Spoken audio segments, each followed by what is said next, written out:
Xin chào, chào mừng các bạn đã quay trở lại với kênh mình. Hôm nay thì mình sẽ chơi đến máy bay điều khiển từ xa.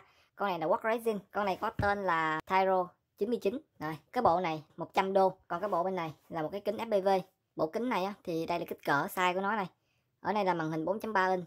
Cái này là cái gì thì mình không biết, còn cái này là sóng 5.8G, 48 kênh. Con này là 2 gâu nha, 2 anten. Giờ thì mình sẽ mở cho bạn xem cái này trước. Giá của nó là khoảng 40 đô cho banggood đó các bạn.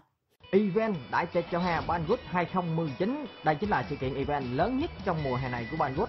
Tất cả các danh mục sản phẩm sẽ được giảm giá thấp nhất trong năm và chương trình sẽ được diễn ra từ ngày 2 tháng 7 đến ngày 12 tháng 7 2019. Các bạn nhớ săn đón nhé.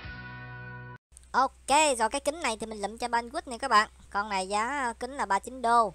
Còn đối với cái hộp lúc nãy các bạn xem con Work Racing á, lúc nãy các bạn xem con Work Racing á thì con này là 100 đô hoặc 99 đô à. Nè, khi mà gáp xong thì nó sẽ ra như thế này. Đó, các bạn nào muốn mua thì có thể truy cập vào link kết ở trong phần mô tả video nha. Và đừng quên là banggood nó đang có cái chương trình khuyến mãi đại tiệc chào hè ấy, là các bạn sẽ lên đó và nhận những voucher giảm giá để có thể mua mấy thằng này được giá ngon hơn và tốt hơn rất là nhiều.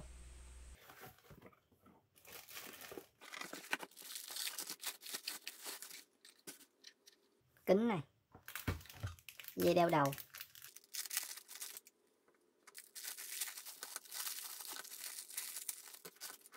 cho được hai cái anten của bắp với một cọng dây sạc.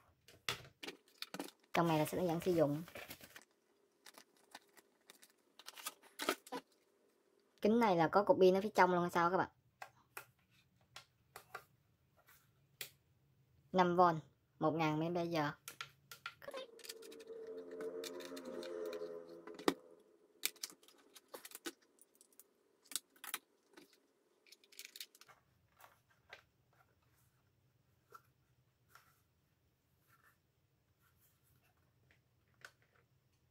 Phía trong có hình rồi.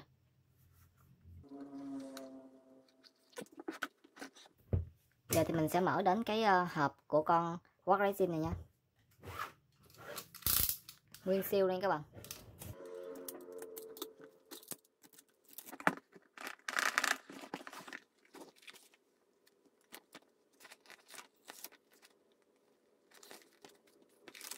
Bộ cánh, coi nhiệt,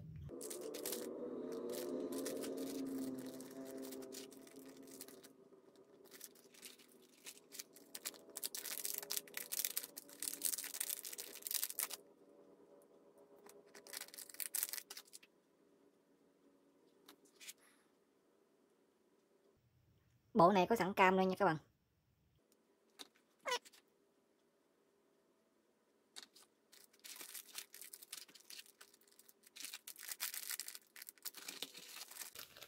Cái này là kit nè.